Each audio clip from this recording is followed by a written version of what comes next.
저도 뭔가 달라졌죠. 네, 백신을 맞았어요. 제가 2주 전에.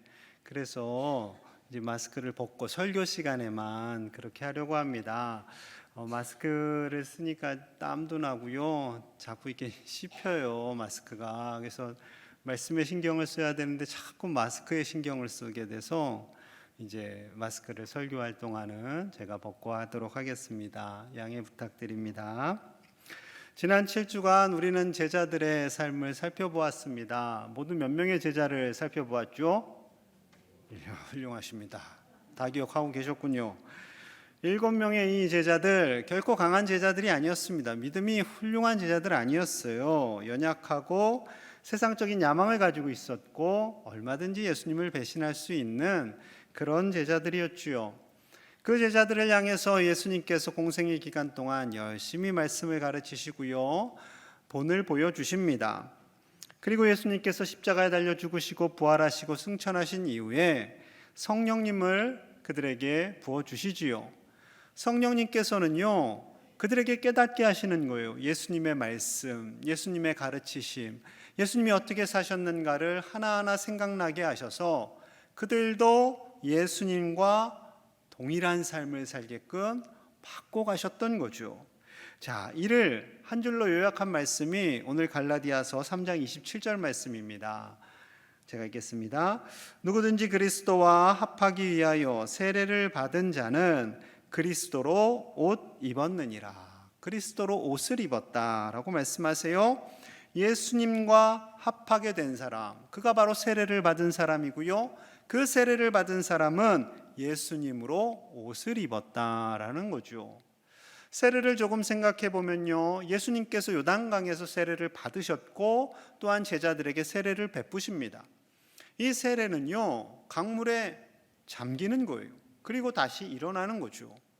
자, 잠길 때 푹 잠기고 안 나오면 어떻게 돼요?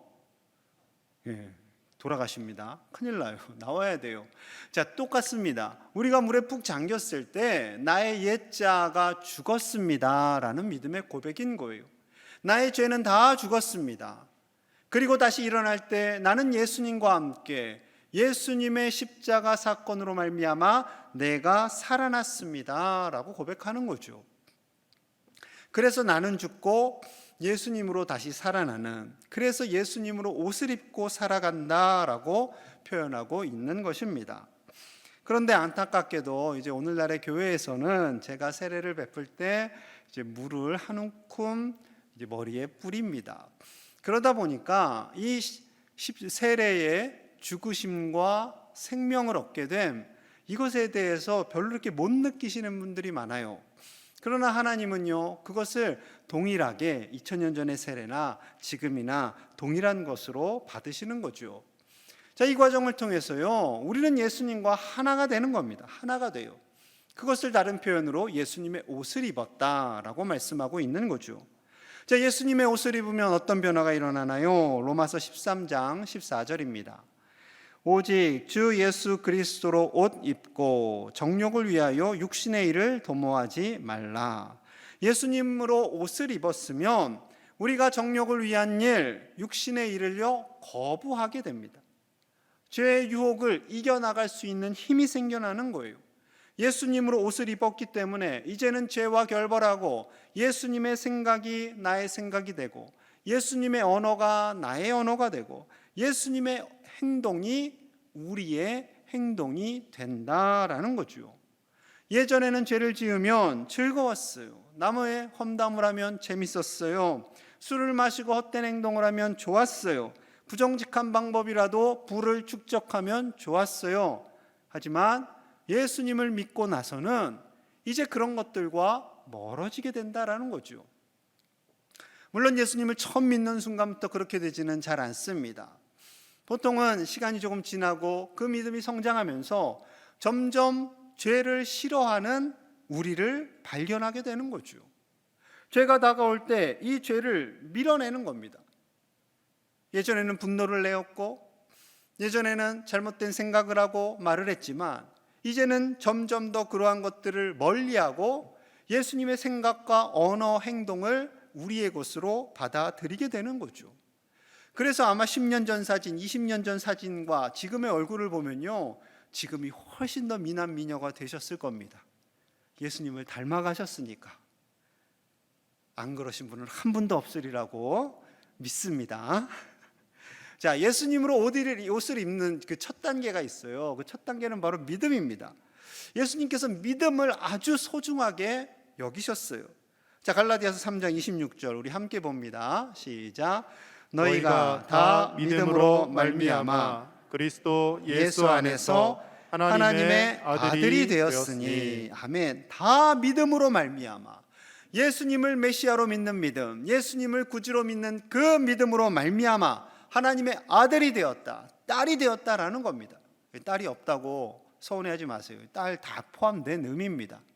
아들과 딸이 되었어요. 예수님의 그 십자가 사건으로 우리의 죄가 용서함 받았고요, 예수님의 부활하심으로 말미암아 우리도 동일하게 부활되는 그런 놀라운 신분의 변화를 입게 된 것이지요. 자, 이 과정 속에서 예수님이 강조하시는 것은요, 믿음입니다. 믿음.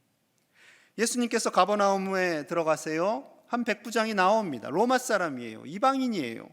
그의 하인이 중풍병으로 집에 누워 있으니 고쳐달라고 예수님께 간청을 합니다. 그러자 예수님께서 내가 가서 고쳐주리라 말씀을 하시고 가려고 하는데 백부장이 이렇게 말하는 거예요. 마태복음 8장 8절과 9절입니다. 백부장이 대답하여 이르되 주여, 내 집에 들어오심을 나는 감당하지 못하겠사오니 다만 말씀으로만 하옵소서. 그러면 내 하인이 낫겠사옵나이다. 나도 남의 수하에 있는 사람이요, 내 아래에도 군사가 있으니 이더러 가라 하면 가고 저더러 오라 하면 오고 내 정도로 이것을 하라 하면 하나이다. 아멘. 주님 가실 필요 없습니다. 그냥 말씀만 하시면 내 하인이 나을 겁니다. 제 밑에도 부하들이 있는데 말만 하면 가고 오고 합니다. 여러분, 그 대단한 믿음이에요. 예수님이 메시아이시니까, 하나님의 아들이시니까 주님이 말씀만 하시면 천사들이 있잖아요. 그들이 가서 일할 겁니다. 그러니 주님 말씀만 하십시오.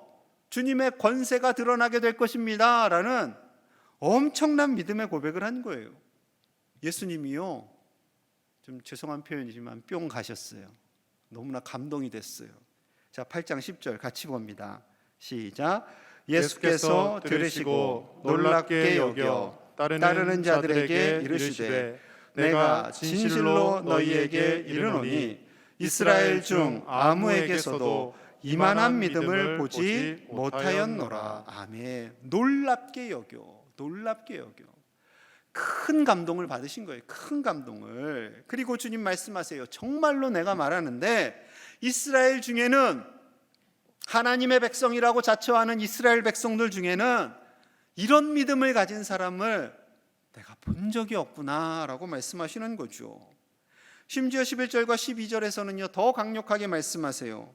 또 너희에게 이르노니 동서로부터 많은 사람이 이르러 아브라함과 이삭과 야곱과 함께 천국에 앉으려니와 그 나라의 본 자손들은 바깥 어두운 데 쫓겨나 거기서 울며 이를 갈게 되리라.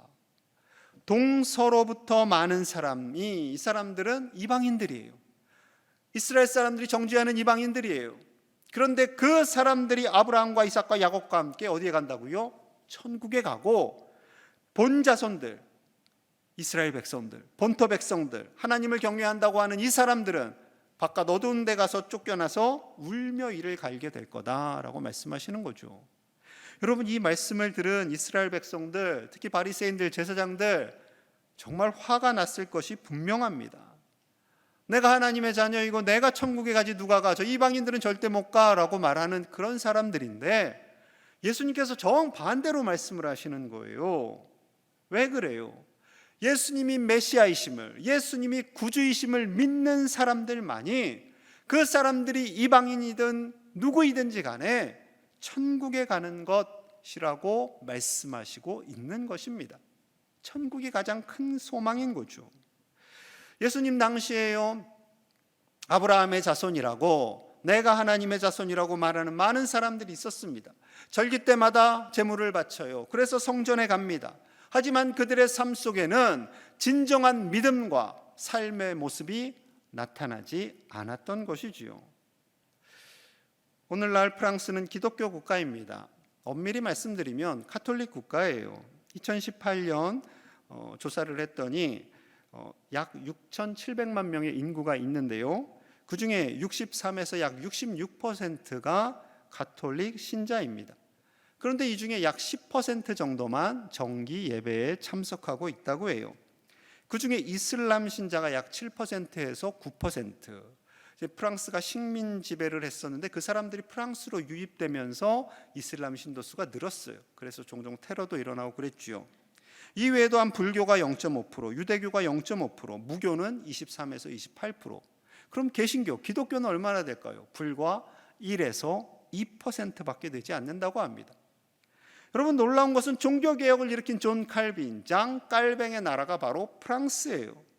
그는 목숨 걸고 종교개혁을 일으켰지만 정작 그의 나라 백성들은 여전히 가톨릭을 신뢰합니다. 게다가 60%가 넘는 국민들 중에 정기적으로 예배에 참석하는 사람은 불과 10%밖에 되지 않아요. 그럼 나머지는 50% 이상은요, 거의 3번 성당에 간다고 합니다. 유아 세례 받을 때, 그리고 결혼할 때, 결혼식, 그리고 돌아가셔서 장례식 때. 여러분, 대단한 건요, 그럼에도 불구하고 이분들이 나중에 다 천국 간다고 생각한대요. 프랑스에 있는 목사님하고 통화를 했더니요, 그래서 그들이 가장 중요하게 생각하는 이 3가지 의식 중에 첫 번째는 유아 세례.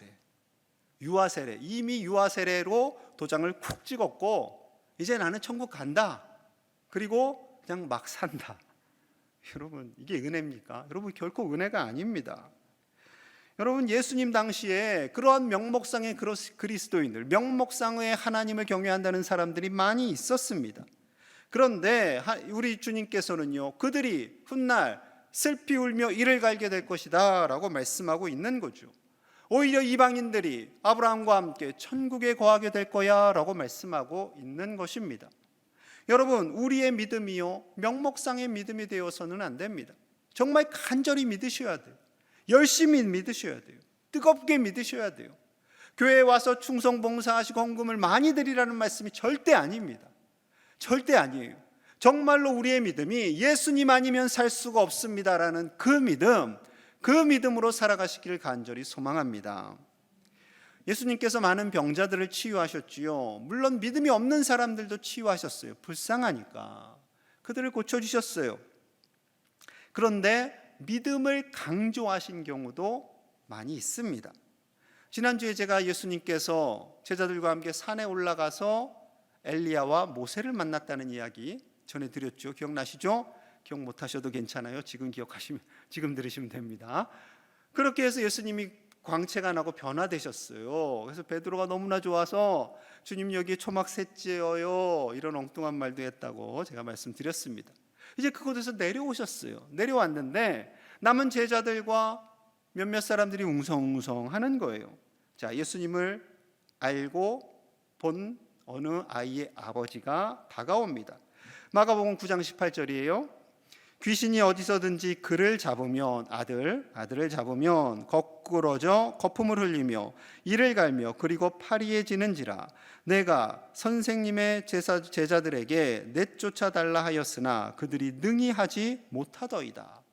이 아이의 아버지가요, 제자들을 일러 바치는 거예요. 제자들에게 내 아들에게 들린 이 귀신을 내쫓아달라고 했는데 못 쫓더라고요. 주님, 어떻게 해야 할까요? 저 좀 도와주세요 라는 거죠. 제자들의 얼굴빛이 뜨거워졌을 겁니다. 자, 아니나 다를까 예수님께서 좀 세게 말씀하세요. 19절입니다. 대답하여 이르시되 믿음이 없는 세대요, 믿음이 없는 세대요. 내가 얼마나 너희와 함께 있으며 얼마나 너희에게 참으리요. 그를 내게로 데려오라 하시매. 제자들도 충분히 능히 할 수 있는 일이에요. 그런데 믿음이 없기 때문에 하지 못한다라는 거죠. 내가 얼마나 더 참아야 하겠니? 주님께서 안타까워하십니다.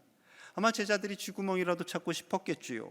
자, 그런데 이 상황에서 이 아이의 아버지가요, 예수님의 불편한 마음을 더 가중시키는 발언을 합니다. 22절이에요. 귀신이 그를 죽이려고 불과 물에 자주 던졌나이다. 그러나 무엇을 하실 수 있거든 우리를 불쌍히 여기사 도와주옵소서. 여러분, 우리가 생각하기에는 별 문제될 말이 없을 것 같은데 이런 생각 드시지요? 무엇을 하실 수 있거든, 선생님 무언가를 하실 수 있다면 저를 좀 도와주십시오 라는 요청이에요. 이 요청은 저와 여러분들에게 그럴 수 있지라고 생각할 수 있지만 여러분, 예수님께는 안 맞는 말씀인 거예요.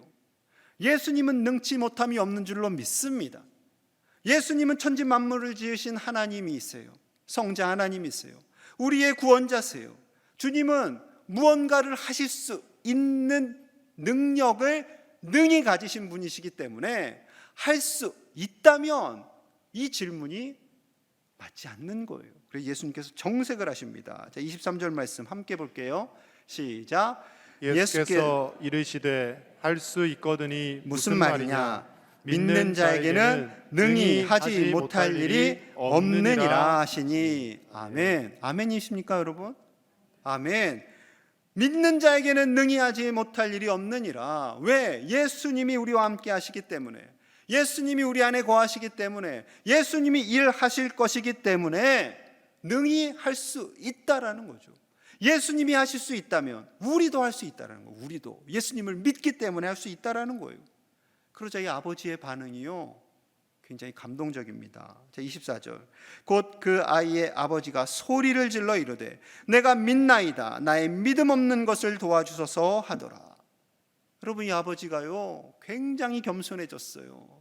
소리를 지르면서 외칩니다. 주님, 제가 믿습니다. 저의 믿음이 없음을 불쌍히 여겨주십시오. 제가 믿고 싶은데 주님 잘 되지 않습니다. 도와주십시오. 이 고백인 거죠. 여러분, 우리가 믿음이 연약해지고 있을 때, 우리의 믿음이 점점 소원해지고 있을 때, 여러분 이것을 정확하게 인정하셔야 돼요. 인정하고 주님께 부르짖어야 돼요. 주님, 저의 믿음이 연약해지고 있습니다. 하나님이 살아계신지 제가 믿어지지가 않습니다. 정말로 제가 지금 죽으면 천국에 갈 수 있을지도 믿어지지 않습니다. 그럴 때는요, 주님께 부르짖으셔야 돼요. 뭘 그런 걸 가지고 이렇게 그냥 믿음 있는 척하고 사는 것이 아니라 정말 이 믿음이 연약해지고 있는 우리 자신에 대해서 자신을 인지하고 주님 앞에 간절히 부르짖으셔야 할 줄로 믿습니다. 여러분, 기도하실 때 어떻게 기도하세요? 하나님이 들어주시면 감사하고 안 들어주시면 말고. 여러분, 이 마음으로 기도하다 보면요, 에이 안 들어줬네, 기도해도 별로 힘이 없네, 내 기도는 안 들어주시네, 그렇게 생각을 합니다. 그런데 주님 믿습니다, 응답하여 주실 줄로 믿습니다, 능치 못함이 없는 줄로 믿습니다 하면, 기도하면 주님께서 100% 응답하세요. 설령 나의 기도와 100% 반대로 응답하신다 할지라도 그것을 받아들일 수 있는 믿음이 우리 안에 생기게 되는 것이지요. 여러분, 우리의 믿음은 단순히 우리의 질병이 치료받거나 우리의 일이 수월하게 되거나 우리 자녀들의 진로가 열리는 것, 이것만이 우리의 믿음의 목적은 결코 아닐 것입니다. 우리의 믿음의 궁극적인 목적은 바로 28절, 29절에 있습니다. 갈라디아서 3장 함께 봅니다. 시작. 너희는 유대인이나 헬라인이나 종이나 자유인이나 남자나 여자나 다 그리스도 예수 안에서 하나이니라. 너희가 그리스도의 것이면 곧 아브라함의 자손이요 약속대로 유업을 이을 자니라. 아멘. 너희는 유대인이나 헬라인이나, 이방인을 의미하죠. 우리도 그들 관점에서 이방인이에요. 종이나 자유인이나 남자나 여자나 모두 다 예수 그리스도 안에서 예수님을 믿으면 하나가 된다. 한 백성이 되는 거예요. 하나님의 아들, 딸이 되는 겁니다. 그리고 그로 말미암아 우리는 하나님의 자녀로 영원한 유업, 아브라함의 자손으로 영원한 유업, 그 천국을 얻게 된다는 거예요. 천국을. 이것이 궁극적인 목적입니다. 예수님을 믿는 가장 궁극적인 이유는 우리가 구원받는 거고요, 우리가 이 땅에서 천국을 누리다가 영원히 하나님 나라에서 하나님의 유업을 받는 자녀로 살아가는 것이지요. 우리가 예수님을 믿는 것은 성공하기 위해서도 아니고요, 부자 되기 위해서도 아니고요, 출세하기 위해서도 아닙니다. 우리는 오직 하나님의 나라, 그 나라를 바라보며 사는 것, 그것이 바로 주님의 의롭다 하심입니다. 여러분이 의롭다 하심은요, 우리가 그냥 슬렁슬렁 명목상으로 그저 한번 예배드리고, 내지는 내가 어릴 적에 엄마 따라 교회 몇 번 갔기 때문에, 심지어 유아세를 한번 받았기 때문에 되어지는 것이 아니라 끝까지 목숨 걸고 믿으셔야 하는 거예요. 믿음은 잠깐 가질 수 있습니다. 잠깐 가질 수 있어요. 제가 대학 가서요, 친구들한테 물어봤어요. 너희는 교회 다닌 적 없냐 했더니 의외로 많은 친구들이 어릴 적에 대학 오기 전에 예수님을 믿었었대요. 교회를 가봤대요. 물론 성탄절에 가보기도 하고 친구 손 이끌고 가보기도 하고. 그런데 대학 생활하면서부터는 점점 그 믿음이 멀어지게 되더라는 거죠. 여러분 중에 고3 아이들이 있어요. 그 아이들이 이제 대학을 가게 되겠죠. 서울로 가고 여러 지역으로 가게 되겠죠. 그러면 그 믿음을 지켜나가기가요, 의외로 쉽지가 않습니다. 심지어 어떤 아이들은 그날이 오기만을 간절히 기다리고 있는 거죠. 그럼 난 자유다. 여러분, 요즘 대학생들의 믿음률이 많이 떨어지고 있습니다. 청년들은 그렇다 치고요, 우리 어른들은 어때요? 인생에 어려움이 오면 그 어려움의 시간이 빨리 극복되면 믿음이 흔들리지 않아요. 그런데 그 믿음의 시간이 길어지면, 인내의 시간이 길어지면 하나님이 내 기도 응답하시지 않네, 하나님이 안 계시는 것 같아 하면서 그 믿음을 포기하게 된다라는 거죠. 그래서 주님 말씀하세요. 요한계시록 14장 12절입니다. 우리 함께 볼게요. 성도들의 인내가 여기 있나니 그들은 하나님의 계명과 예수에 대한 믿음을 지키는 자니라. 아멘. 하나님의 계명과 예수님에 대한 믿음을 지키는 자, 그 사람들은 어떤 사람들이라고요? 인내하는 사람들, 믿음을 가지고 인내하는 사람들. 여러분, 우리가 믿음을 가지고요, 인내하는 시간이 필요합니다. 필요해요.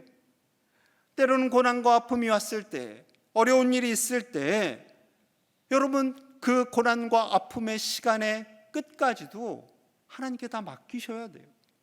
그 고난을, 그 인내를 감당할 수 있는 믿음이 저와 여러분들 안에 있기를 간절히 소망합니다.